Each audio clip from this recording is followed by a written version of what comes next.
I mean, Lopez was on skates the entire time he's throwing here. I don't know how many shots he can. Oh, but that last left hand, bit of an uppercut, bit of a hook, put him out. Declared the winner by knockout, Dustin Jacoby.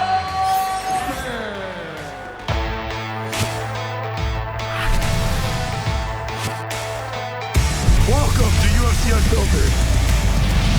Please tell me that's on video. I've never been happier. I'm made for a fucking podcast. That's dangerous.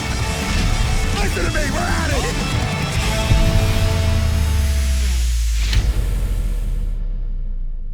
Welcome to UFC Unfiltered. Matt and I starting the new year. We're both having tech issues. The whole thing is just, we're crashing into a wall already. It's an ugly January. But, it's coming together, though. I think by next week we'll get my audio fixed. Yeah, you're trying. I mean, there's something going on that's beyond your control. Arnold Allen, we have coming in just a moment. He's not fighting. He is fighting at the end of the month. He's fighting at 325 in Australia. He's fighting 324. He's fighting 324. He's fighting against Jean Silva. And then 325, we have Dustin Jacoby, who's fighting Jimmy Crute in Australia. It's very confusing, back-to-back weeks. We should bring in Arnold Allen, though. He's been patiently waiting. Let's get him in here, man. Yeah. There he is. Hey, buddy. Sorry for the wait, Arnold. We were just having some technical issues we were working through, so apologies. That's so good. That's what happens when you have a year out. You guys start treating me like shit. Yeah. Yo, what's up, Arnold, man? How you doing, dude? You took a little break. You took a little much needed break, no? Yeah. All good though. Everything, the time was needed. Injuries are healed and all that stuff, and very excited to be back. Did something happen in the fight against Chikadze where you said, like, I have to take this time? Like, had you been thinking a bit before, and then something got re-injured in that fight? No, I was in the camp for the Mosvar fight. I separated my AC joint and tore my labrum in my shoulder. I thought it was okay. The fight was fine with Mosvar. Obviously, I felt things went well. And with a little downtime, it felt all right. And then as soon as I got back in the camp for Chikadze, I was really struggling. I was, I couldn't, it wasn't holding together. But, we got the fight, got the win. And then tried to go into another camp to try and get a quick turnaround after that. And things just fell apart. And I couldn't outwill it anymore. I just needed to get it fixed. It had to feel good to get the monkey off your back. You had a couple of tough fights versus a couple studs. Yep. And, Giga is very dangerous. So going into that fight, how was your mentality going into that fight? Because I don't remember you ever having back-to-back losses. No. I was just pissed off, really. Just pissed off because I felt like I did enough the fight before Giga to get the win, which I felt was a total eliminator kind of fight. So that pissed me off. But, like you say, I just had that monkey on my back and I just wanted to get back and prove it. But being 50% isn't the way to do it. But, it is what it is. Did you know it would be a year? Like when you did you say I'm going to take a year, or did you just say I can't do this camp for the quick turnaround, and then all of a sudden, a week turns into 6 months, turns into a year? Yeah, literally exactly that. Like 1 week turned it. I went to see a top surgeon in London. He was adamant I didn't need the surgery. Cortisone shot, you'll be good to go. I was like, all right, sweet. Took the cortisone shot, got back to sparring. 2 months later, everything started falling apart again. And went to see another surgeon, and he said, I don't need surgery, but eventually someone said I do. Fortunately, I went the stem cell route. Took a little bit longer, but it feels stable, it feels strong. Everything's doing what I need. When you do stem cells, so you didn't do surgery, you just did stem cells. When you do them, isn't it really like you kind of have to be immobile for a while everything restitches together? Like you can't do anything when you're after stem cells, right? Yeah, I wasn't doing a whole lot. I was jogging. That was it. Yeah. Oh, you could jog though. I had to the first week I couldn't. I had to keep my arms sort of stiff here. And then after a few weeks, I could start jogging and running and keeping the fitness going. It was a pretty depressing time. It wasn't great. Oh, shit. Where did you get your stem cells? In the UK. Oh, okay. And they got the good shit over there. It worked. It's done the job. So I think so. When you received them, did you get any like side effects at nighttime or anything, or any night shivers? No, nothing. No, nothing weird like that. No. Are you still having them, Matt? Matt, are you still having that or no? The last time I went, the first time I went 6 months ago to Colombia, nothing. Yeah. I felt all right. This time I went at nighttime. I had some bad chills, and you ever see Tobey Maguire in the first Spider-Man when he got bit? Yeah. That was me. How long? Oh, shit. I don't know. It happened like every night. I was like sweating. Really? I think it was the stem cells getting into my body. And did it go away? It went away eventually, yeah. But for a few nights there, it was like, yo, that's scary. Happening? Yeah, what did they shoot me up with? So you said it was depressing for a while. When did it start to turn around where you're like, all right, I can kind of see the light at the end of the tunnel? Summer last year, like the middle of the year, you know, I was optimistic to fight because my goal was to fight in 2025. I was like, initially I was going to fight in January. I got offered Yair Rodriguez in January, and I was like, yeah, that'd be nice. And then that wasn't going to happen. Next thing, we're getting offers in like June. Not going to happen. Probably around August, September. Well, not August, September. Like June, July, I was starting to pick things up again, and we were looking good. And the good thing is, I've had a long time back in the gym. I've been sparring for a long time now. Feel good. The injury's recovered. It's behind me. There was a scary couple of points. Like I kept freaking out. Like, fuck, I just want to get back. Like, is this it for me? Like I didn't want to. I felt like I was wasting time. But it's all good. The mental game is such a huge part of this. Do you have sometimes you get training partners, they simulate the guy you're fighting. Do you have any guys coming up to you just going, But I have. He likes the bark, Jean Silva. I don't know if you I would have those guys every day. Are you prepared for the barking? I have a guy at the gym, and he's Louis Sanadakis, his name is. He's a good pro out of TriStar. And man, he's emulating him to a T. He's been studying him more than I have. He's been barking at me. He's been shouting at me. He's doing everything. He's the man. Does that type of stuff affect you at all? Oh, I'm sorry, Mac. Because some guys, like when they fight a guy like Bobby Green, or they fight a guy, whether or MVP, just guys that have these unorthodox kind of taunting or engaging behaviors. Some guys get really fucked up by that, and some guys don't care. I can't tell you honestly, because I never fought anyone that does that shit, so I don't know. But in the gym, there are people that do it, and I don't really, I don't give a fuck. But yeah. He's a bit of a mad dog. I mean, he's got that style like a berserker. Yeah. But like you watch him, he's a madman. But they study everything, man. Every Instagram post, any social media, him and his team are watching it. All my teammates that take like a post-sparring picture with me. They're like, oh, he's following me now. He's watching my stories now. I'm like, yeah. They watch everything. Fight nerds. Yeah, it's funny. I have to ask you, and I'm sure you probably are sick of talking about it, but, it's not every day you're walking down the street and a UFC fighter is just getting jumped. I mean, can we relive that for a second? Because I found that a little disturbing, man. You're not speaking French, and next thing you know, you're getting attacked. No. It's just a big joke that got blown out of proportion. Wait, what? Yeah, so I didn't know they had all this like French-English beef up here in Montreal, and I made a joke because I was training with a French-Canadian guy here, and I had a head clash and a bruise. I looked fucked up, to be honest. I was like, I look more fucked up than I was. And I just made a joke. I got beat up by some French guys. I wasn't speaking English, maybe, and they got blown way out of proportion. Oh.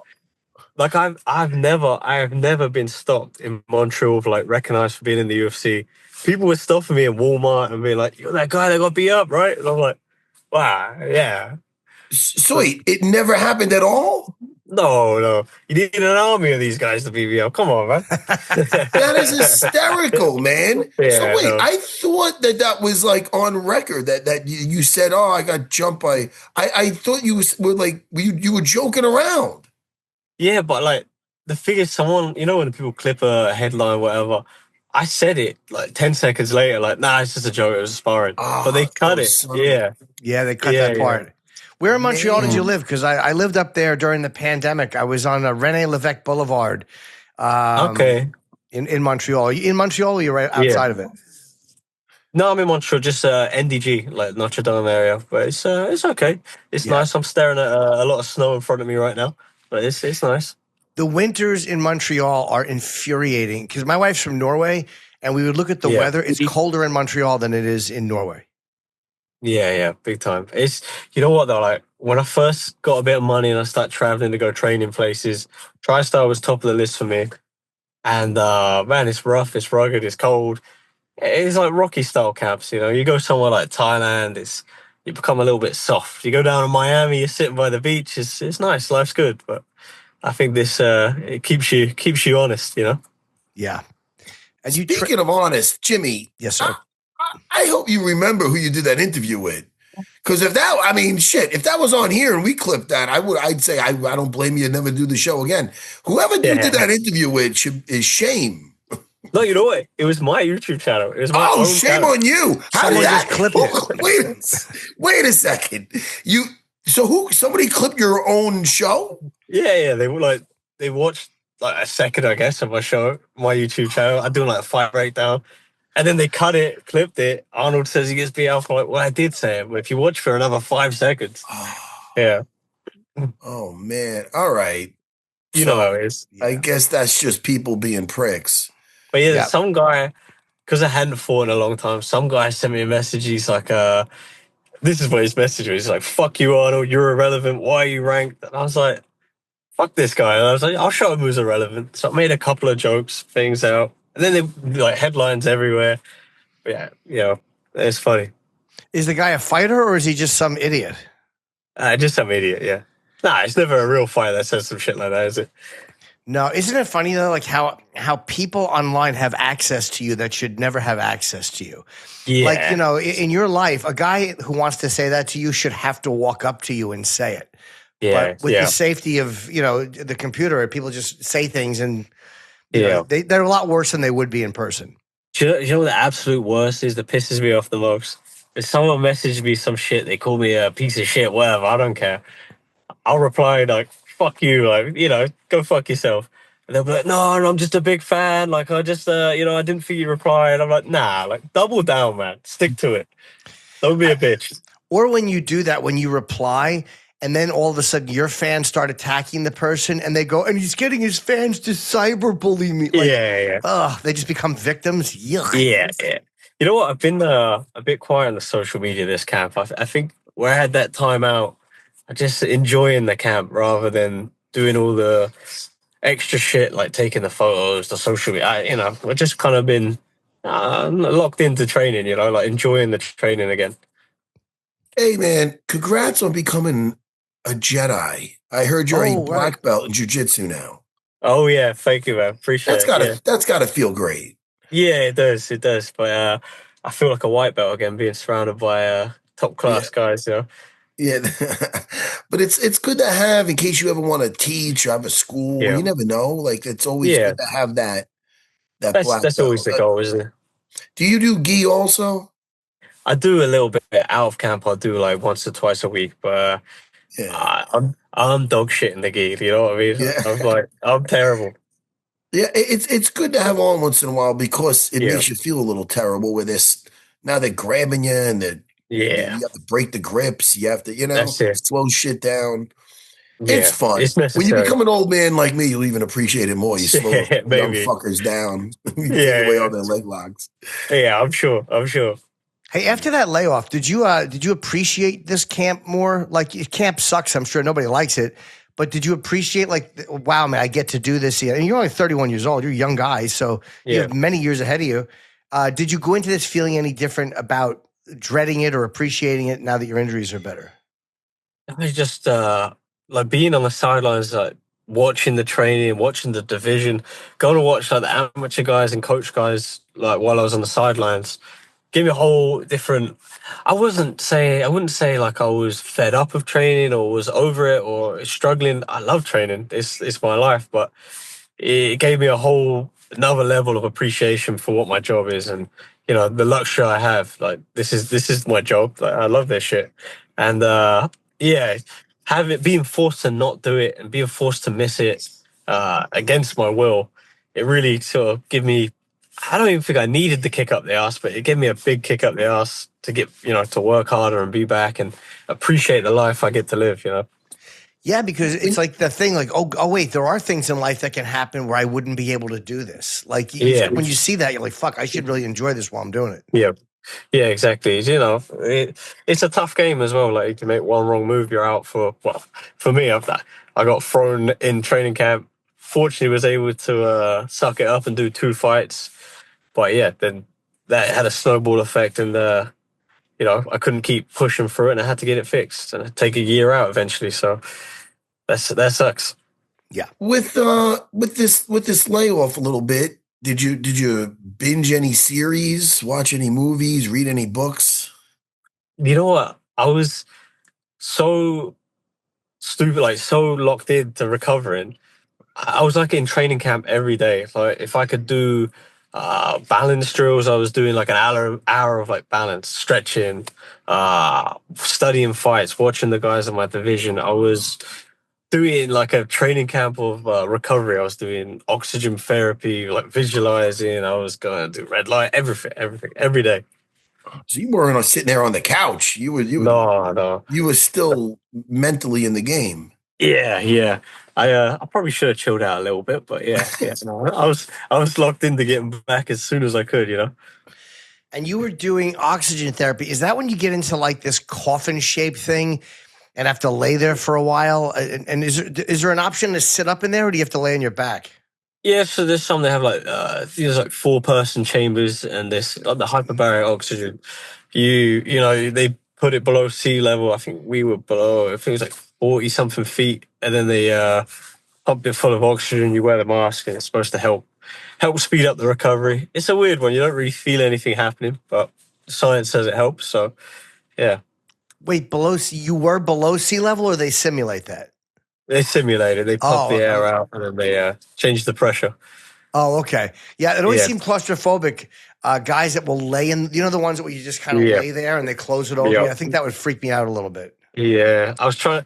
So at the time, I was living in a smaller apartment, and I was trying to get one in my house. Like you could hire one for a few months, but there was nowhere to fit. And it would have to go in the kitchen. But like, yeah, my wife's Italian. She cooks. She's like, we're having a fucking oxygen chamber in the kitchen. I was like, okay, yeah.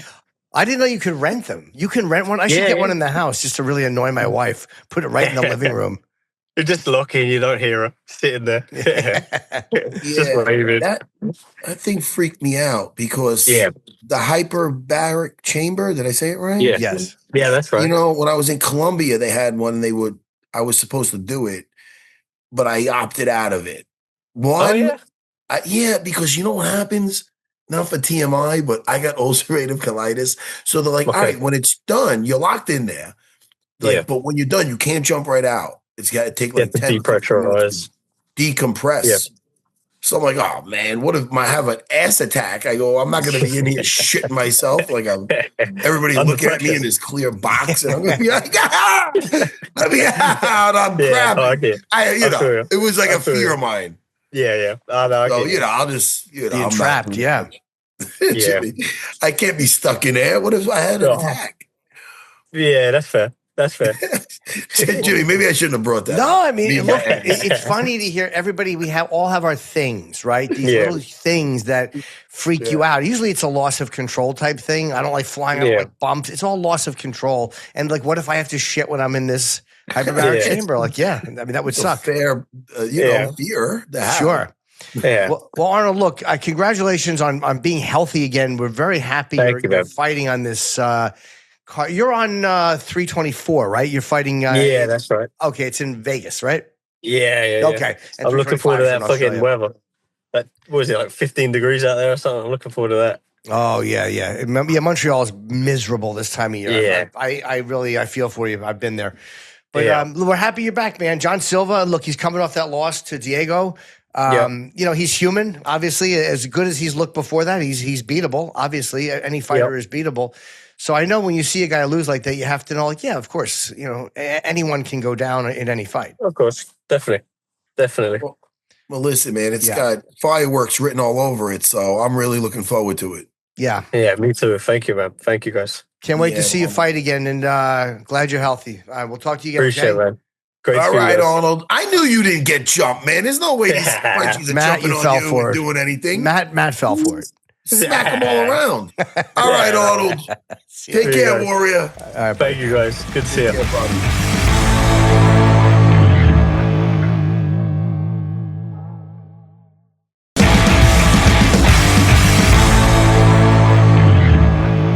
That's wild, Jimmy. That's what they do. They clip stuff. Yeah. I was really under the impression because I heard him say it, and then they clipped that thing up, and I never heard anybody say it didn't happen. Breaking news, right? Didn't happen. Breaking news. All right. This is a great card on the 324. Is Patty against Gaethje for the interim lightweight belt? Let me just flip. We have Dustin in the room, I believe. Oh, is he in the room?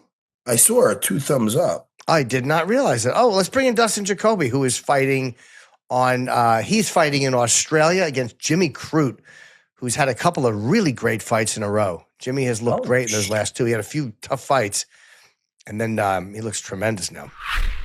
There's Dustin. Hey, Dustin, how you doing? What's up, fellas? I'm doing good, man. How are you guys? Very good, buddy. Good, man. You're doing great lately, but you got to be feeling good. Just 2 finishes in a row like that. I feel really good. That's absolutely, man. When you get a couple good knockouts, and one of them was in a dramatic fashion with 90 seconds left. One of them was the first 90 seconds of a fight. So, yeah, I'm feeling real good. Yeah, I always think a third round, like everyone likes a first round knockout, but deep into the third round, there's something about that when you see somebody just explode. And I don't know, I always find those to be even more exciting than somebody getting dropped in the first round.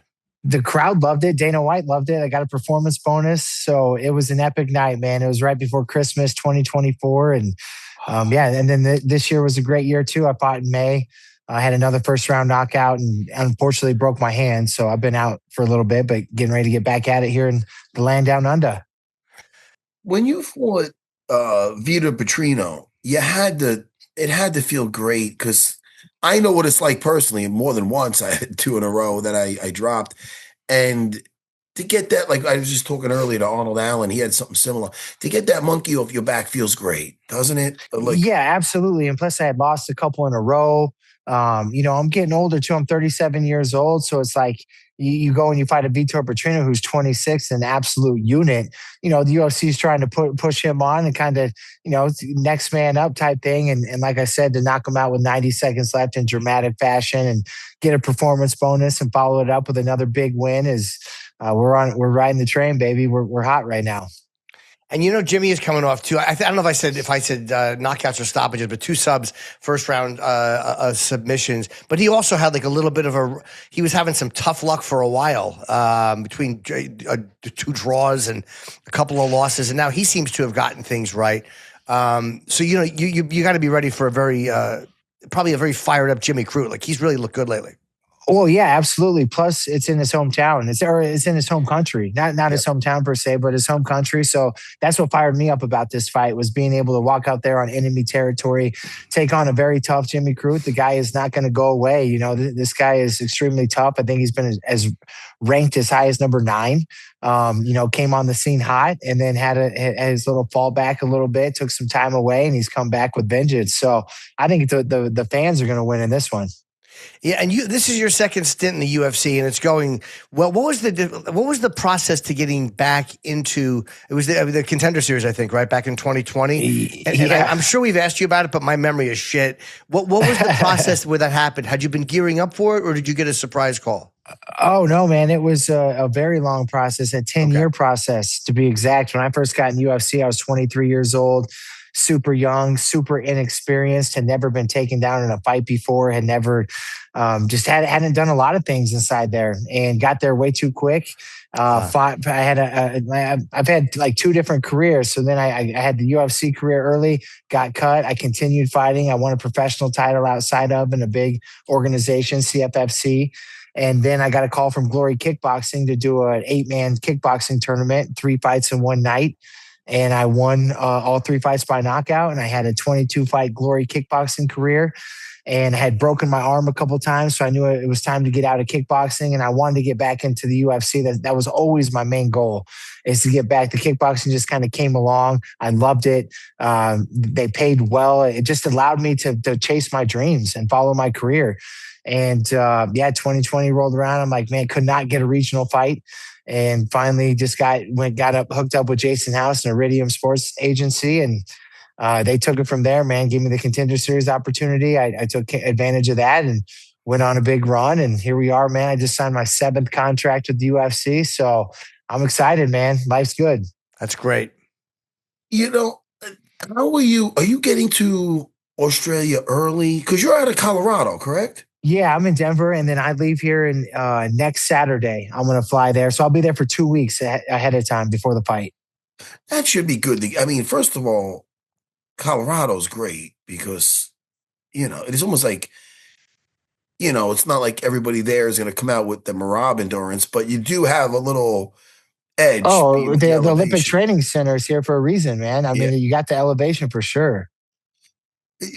But 2 weeks should be fine to get acclimated, I'd say. I think so. The biggest thing is the time change, and, they're just ahead of us a lot of hours. 1, 2, 3, 4. It's 12:34, boys. I always see the add a 5. It's my grandmother's birthday, so it's weird. That thing jumps at me every time. Sorry, that was pretty random. That's all right. That's like me with everything. Yeah. and you also mentioned getting your arm broken, kicked. I'm assuming it was from being kicked twice. Yeah, the first time I was fighting in a world title fight for Glory Kickboxing against Simon Marcus, one of the best pound for pound guys that have ever done it. Kicked me. I fought for the title in it was like May of 2016, and he beat me by decision. But he kicked me over and over and over. And back then I checked them all, not even thinking anything of it. Well, we had an immediate rematch because it was a really close fight. Had an immediate rematch in October of 2016. So later that year, I took one kick. The first kick he threw, like 90 seconds into the fight, just shattered my arm. Oh. And I fought the rest of the round. I won the round on all scorecards. And I wanted to keep fighting, but when I went to the corner, my coach saw it, the doctor saw it. It was shattered, dude. It was just dangling. Oh. And so they had to stop the fight. And then unfortunately, my first fight back a few months, not quite a year later, about 9-10 months later, I got kicks like in my pinky, and he had big boxing gloves, but I took a kick in my pinky, and the force of that kick snapped my bone at the bottom of the plate that I had put in my arm. So I actually broke it twice. God. And then the second time I was thinking about being done. I'd almost retired, man. I remember sitting over here at the gym and talking with the coach, and he was like, man, I think you got a lot left in you. I think you're going to get back in the UFC, and I think you're going to, start running through opponents and running through fights. And at the time, it was kind of like, I wanted to believe him, but I was also like, shit, man, I don't know if I've got it in me. And here we are, man. This will be my 18th UFC fight, I think, since that moment. So we've been on a run, man, the past 5 years, and we just never looked back. Did you have, because you get kicked twice, people, we see people getting kicked all the time. That kick was blocked. And you forget, like, it still hurts. Like when you're getting kicked and you're blocking it with your arm, even if you're blocking it, it's maybe not a head kick, but it's still fucking damage. Yeah, 100%. I mean, and even back then, I call them check. You're checking the kick. So just like you check with your legs, you still check with your arms in kickboxing. And back then, before that happened, I would check all the time and not think anything of it. Well, and then when I broke my arm, I'm like, for the longest time, I don't know if it was like PTSD or just what it was, but anytime someone threw a kick, I was like scared to check it. I was like, dang, I don't want to check that, when before the break, I would check it no problem. So yeah, it is them kicks are lethal.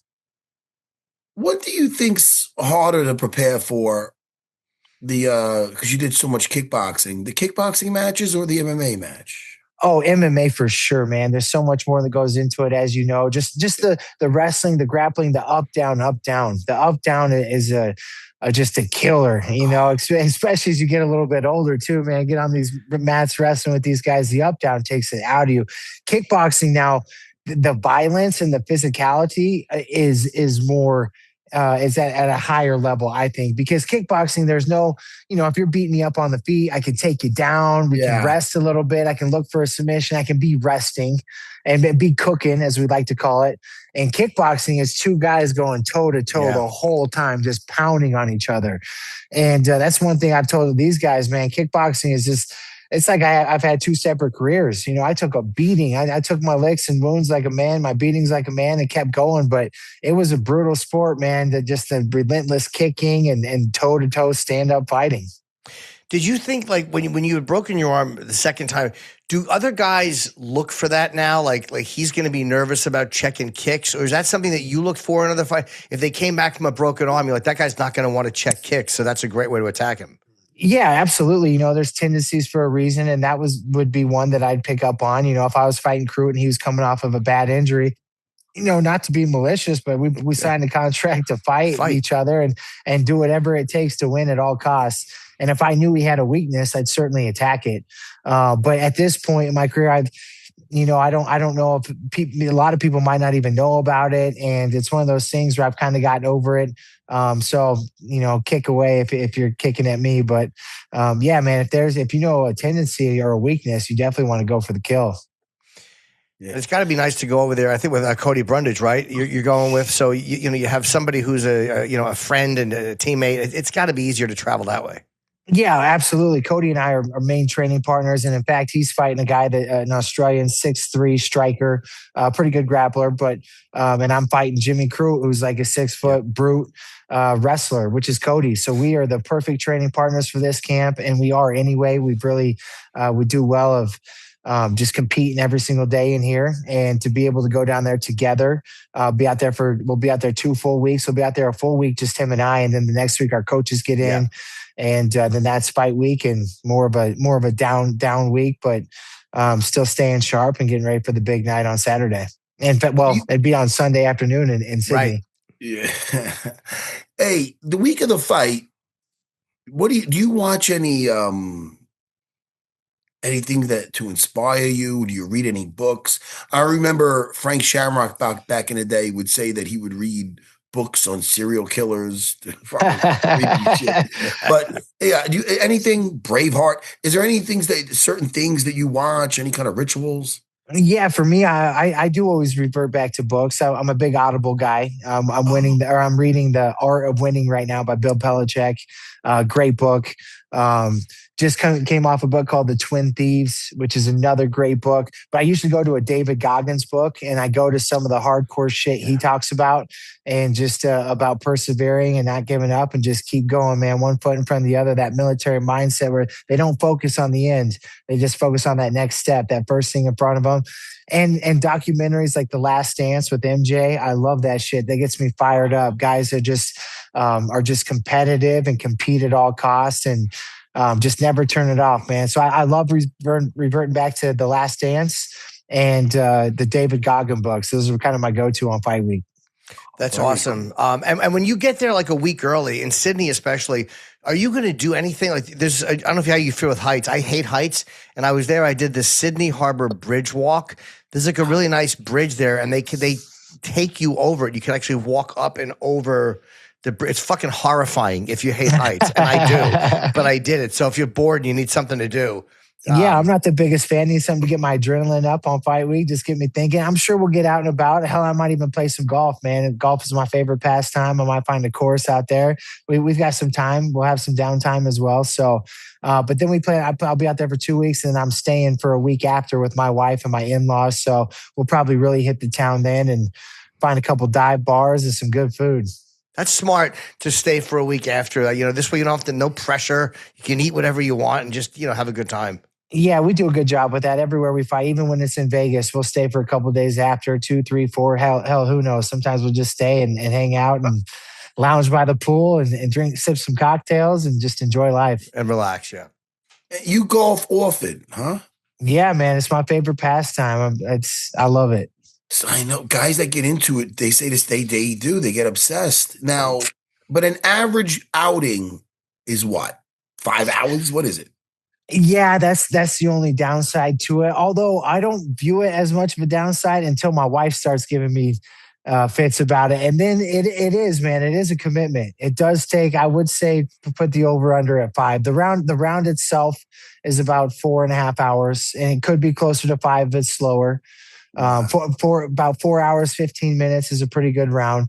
But then, you're having a couple of drinks with the guys afterwards, and you're exchanging dollar bills. And that was, all the bets that were made throughout the round. So, and that's one of my favorite parts too, is the hanging out afterwards. But you got to be careful sometimes. That's what will get you in trouble. Now, if you can go sneak a quick round in and get back home and get back doing some duties, make the wife happy, it's all good. But if you start staying around and coming home sloppy drunk, it gets you in trouble. That's are you a good golfer? It looks impossible to me. I've never played it, but it looks like it's something I could never do. Man, it's so challenging. I'm a 6 handicap, so I am a pretty good golfer. If you know golf, some people are like, whoa, so you're really good. And 6 is actually a hard spot because I can go out there and shoot a 74, 73, par 72. I have shot under par before. Like just last year, my best round ever was a 71 on a par 72. But I can also go out there and shoot an 88 or a 90. And so it's a dangerous spot to be right there at that 6-7 handicap. But it's one of my favorite pastimes. I've been playing a lot with Dustin Jacoby the past couple years. He's another guy that's got the golf bug. And how is he? Is he good? He is good, man. I beat him many times. I always say I'm the best golfer in the UFC, but I will give him his due diligence. He has beat me. I beat him, and we've tied many times. And the thing about Justin and I also is our ability to just lock in, to dial it in. If it's on the line, if there's money on the line, if there's a big bet on the line, just our both unique ability to lock in and hit a great golf shot is just super impressive. So it's funny, man. Like golf is one of those things that it's not how good is your good, it's how bad is your bad. Right. If your bad is just good enough to play, okay. But if your bad is like bad to where you can't even keep the ball going forward, you're bad. But it's always how bad is your bad. Have you got? Oh, got that. No, I was just gonna say I could picture Justin Gaethje like Happy Gilmore out there. Is he technical? Or is he just like? No, he's technical, bro. He's got a good swing, and he's gotten pretty freaking good. I got to give it to him. When we first started playing, I would smoke him all the time, and now, but he always had it. And then once we just got more familiar with each other, he definitely has beat me many a times, and he's got a good swing. How's DC? I see he does it also. DC is garbage. Now DC is so bad, especially the way he talks. He talks like he's good. That's guy so is funny. So bad at golf. But just like anybody, the cool thing about golf is just anybody sitting here right now, anybody that has ever hit a golf ball can hit the perfect golf shot one time. But can you do it over and over and over and over again? And he's starting to get decent because he is an athlete and he likes the game and he plays the game. Now, when you throw those things all together, you're going to get good. But no, he is not good. He's far from good. That is so funny. It's very funny. Expect that. He talks a big game, but he does not walk it. You find that his golf game is lacking. His golf game is lacking. I mean, I'm not going to go too far out there. I got something I want to say, but I'm not going to. I'm going to keep it peaceful. Okay. Well, that's hysterical, man. No, I like when I hear the guys that are really into anything. But golf is a big one. We get that a lot. And from fighters. Bro, you get the bug too. And I've been playing golf for 13 years now, actually playing. I've always kind of hacked it around, but I've actually got addicted and dialed in for probably the last 13 years. And the past 10 years for sure, without a doubt, playing the real way, no mulligans, no bullshit. No, I'll have fun. And depending on who I'm playing with, there'll be a Happy Gilmore shot. But for the most part, it's you play it as it lies. You hit a bad shot, you take your medicine, you drop your ball, you take your penalty. And so my scores are all legit. And you catch the bug bad, man. It's very addicting. And can I just put out there that Happy Gilmore 2 was not a bad movie. It's out. No, I mean you can't ever top the first one, but No, at you the can't. same time, the people needed a Happy Gilmore too. I loved it. Ah, it was fun. It was like Caddyshack. Yeah, the second one was just better. Yeah, I mean, yeah. Well, it's like The Hangover, right? The Hangover. How could that is such an iconic movie, such a badass movie, and then you come out with The Hangover 2.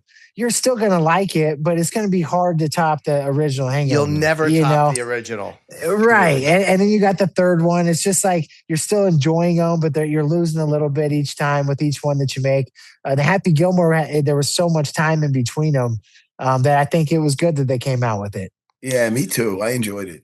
Well, Dustin, look, always enjoy watching you fight. Happy that you're going down to Australia. Jimmy Crute, very tough matchup for anybody, but you're a tough matchup for him. So, and I want to give my respects to Crute, man. The guy is extremely tough. I can't wait to beat him. That just says a lot about me, especially in his own land, on his own soil. It's going to be great. I can't wait.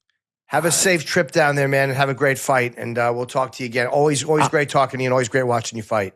I appreciate you, boys. Thank you so much. Thanks, great Dustin. seeing you, Dustin. Take care, all buddy. the best, bro. Later. Hey, appreciate you, bro. Peace.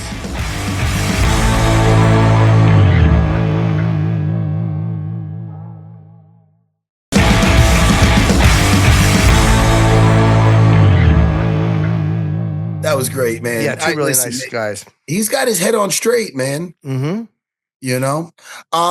Listen, the countdown is on. What is it? 15 more days. When's the fights? Yep. Let's see. The first one, 324. This is the craziest schedule. It looks like it's is it 17 more days? The 24th is the Vegas is 324 in Vegas. I believe 325 is the 30. Yeah, January 31st. The main card in Australia, which is Volkanovski against Diego Lopez, and of course Gaethje against Paddy Pimblett is for the interim lightweight belt a week before. And then I think and then in March is the next main card. And then it balances out, I think, in March. Things just kind of level out. I'm not sure why it's a little crazy. Well, I'm excited for the Paramount era. Me too, buddy. Me too. Very much so. And I'm excited for next week because I get to see you again. Yes, buddy. And go to Matt's channel. Let's plug your channel, Matt. Matt Serra channel on YouTube, Spotify, Geeking Out with Matt Serra. It's a good time. Give a sub if you like to have fun. And I have my new podcast. Got my comedian Godfrey is my guest on Jim Norton Can't Save You. He's great. And I'm going to Sellersville, Pennsylvania, Bakersfield, California, and Vegas before I go overseas. So thanks, Matt. It's always good. Busy, Jimmy. All right, everybody. All right, man. I'll talk to you by next week. We're going to have a good time again. I hope so. Unfiltered Army, we appreciate you. And I'm going to stick around because I got to fix my audio. All right. I'll talk to you soon, pal. Goodbye, everyone.